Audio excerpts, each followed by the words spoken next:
మార్చుకున్నాడు పేరు. అది హిట్ అవ్వగానే ఆ పాట ఖుషి మురళి అని పెట్టుకున్నాడు. ఆ అబ్బాయితో పాడిచ్చారు అనమాట. పెద్ద హిట్. అలాగా మీరు అడిగింది ట్రెండ్ది కరెక్ట్ అండి. కొన్నాళ్ళు ర్యాప్ వెళ్తా ఉన్నింది. వెళ్ళినా కూడా కొంచెం మెలడీ ఉంటుందండి. ఇప్పుడు వచ్చిన music directors very talented music directors.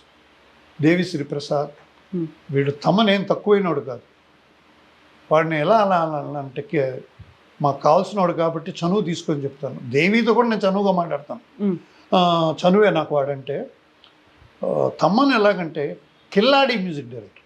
కిల్లాడి వాడు హైలీ టాలెంటెడ్ వాడు కూడా.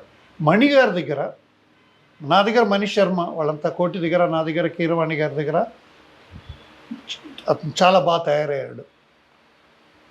తర్వాత మమ్మల్ని ఎవరిని ఇమిటేట్ చేయాలి, ఆయనకని ఆయన స్టైల్లో ఆయన వెళ్ళాడు. ఎలాంటి పాటలు చేశాడు మనీష్ శర్మ. అతని దగ్గర ఇతను చేరాడు. చాలా సంవత్సరాలు ఇతను అక్కడ బాగా తయారయ్యి ఇప్పుడు ఏ టైప్ పాట కావాలంటే ఆ టైప్ పాట చేస్తున్నాడు. తెలుగు వాళ్ళకి గర్వించదగ్గ మ్యూజిక్ డైరెక్టర్. ఇప్పుడు తమిళ్లో కూడా వారస్ అని ఒక సినిమా ఇతను విజయ్ సినిమాకి మ్యూజిక్ ఇచ్చాడు, పెద్ద హిట్. పుష్ప అతను దేవిశ్రీ ప్రసాద్ అంట మనం ఇప్పుడు చాలామంది